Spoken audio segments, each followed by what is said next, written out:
Hello everybody, my name is Dratnos and welcome to another news update thing, which I will make sporadically whenever there is news to update you on. The big news that we've just gotten in is nerfs coming to Survival Hunter and Destruction Warlock with the weekly reset in a few short hours here for North America and 16 hours later, I've been told, in Europe. So, Survival Hunter, we have the set bonus, the 4-piece Mad Bombardier damage bonus, reduced to 50% from 70%. But a compensating series of buffs that don't apply to PvP, although the nerf does apply to PvP. Mongoose Bite damage up, Raptor Strike damage up, Serpent Sting damage up, and Kill Command damage up, plus a issue with Raptor Strike not doing the damage that it was supposed to whenever Aspect of the Eagle was active and you were doing the, sending the projectiles instead of doing the strike.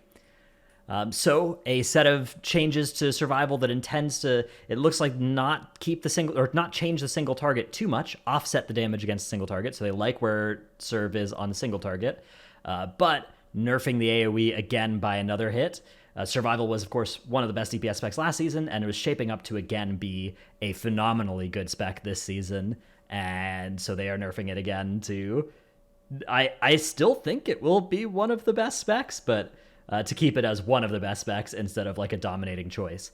The even dominating choice it looked like this season was potentially still going to be Destro Lock, which is also getting nerfs. No compensating buffs here, although the nerfs are a little bit less. Well, I mean, there's a Rain of Fire nerf that doesn't affect your single target too much, but then there's the Immora nerf from Infernal, reduced by 20%. So this is a sizable nerf to Destruction.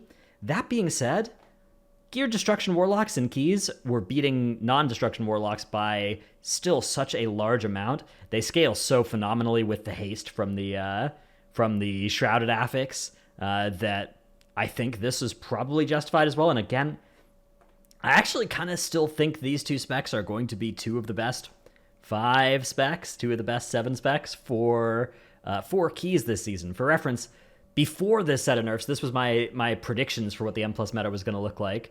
I moved Destro and Surv down from S to B and A, respectively.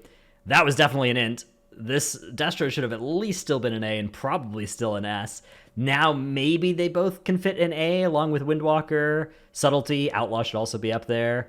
Yeah, Mage.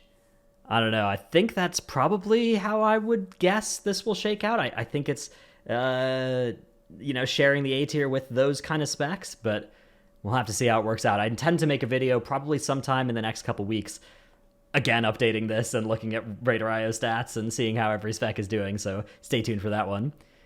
Other quick news that's coming in, we have some buffs to items from Upper Karazhan, Junkyard, and Workshop. The Ring of Collapsing Futures still not doing a huge amount of damage, but they are buffing the shadow damage on it again. They already buffed this by a little bit earlier, but now it's being buffed by a large amount.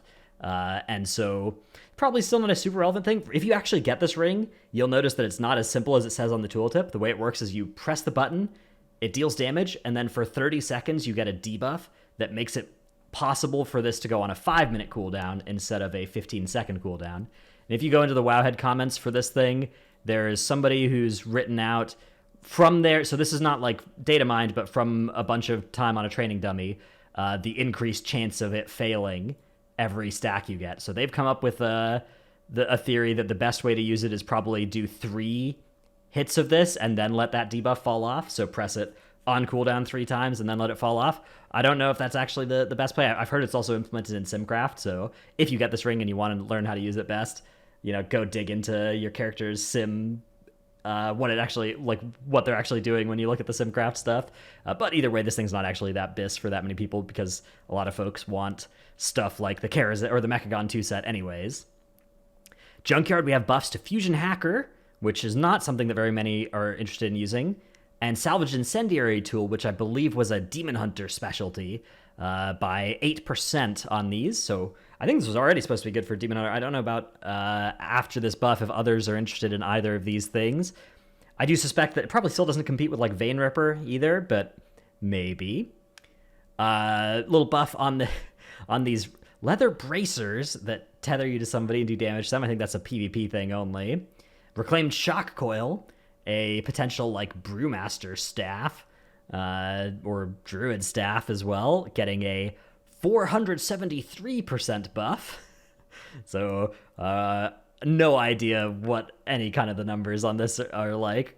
And also the block, this shield, also getting a buff on how much absorb it does by about 100%. So, yeah, unclear if this is a... yeah, I mean, I have no idea if this is anything. I doubt it is, but yeah, there it is. And then also the workshop bracers, which I still think are a bait. They've buffed the shockwave damage on it, but I think the thing about all these items that you're seeing in Junkyard and Workshop is all of them have like less secondary stats to account for the buff that they have. So usually the secondary stats for almost everybody were better. These are some large numbers that some of these are getting buffed by, but I think in a lot of cases they're still bait. So use with caution on these items. Haven't seen anything yet about if there are going to be nerfs to any of the dungeon bosses or anything like that. That's something that I kind of was expecting to see. So this may end up being one of those videos where I post it and then like 2 minutes after the video goes up, there's a round of nerfs to lower and upper Karazhan. But so far I haven't seen any of that. I will say one other article you can find on Wowhead is this instant interrupt that is available on Zul'gamux. Now, I have this nowhere near... I've tried to replicate this. I've literally only ever done it once, unintentionally here, in this clip of, on Zul'gamux, sending an Avenger Shield right as that Blood Siphon cast, or Blood Shield cast finishes, and stopping the Blood Siphon cast without it healing. Here it is again. Look, Blood Siphon going up, Shield's up, but no healing is happening, no damage on the party. Now, I don't know how reliable you can get this. I think it's only with Avenger's Shield. That's what Wowhead thinks, and they Squishy spent a lot of time trying to replicate this and was eventually able to do it on his Paladin as well. You can see here the same thing going on that pull. So yeah, I don't know how easy this is to replicate, but another fun little bug out there. You can read through the Wowhead comments to learn about how I'm an exploiter and how I was fake surprised in this clip as well, which I then immediately said a wrong thing about what I thought the bug was. I thought it was like the jailer bug where it was walking at the time, but that's not what was happening at all. It's the frame perfect interrupt with Avenger's Shield.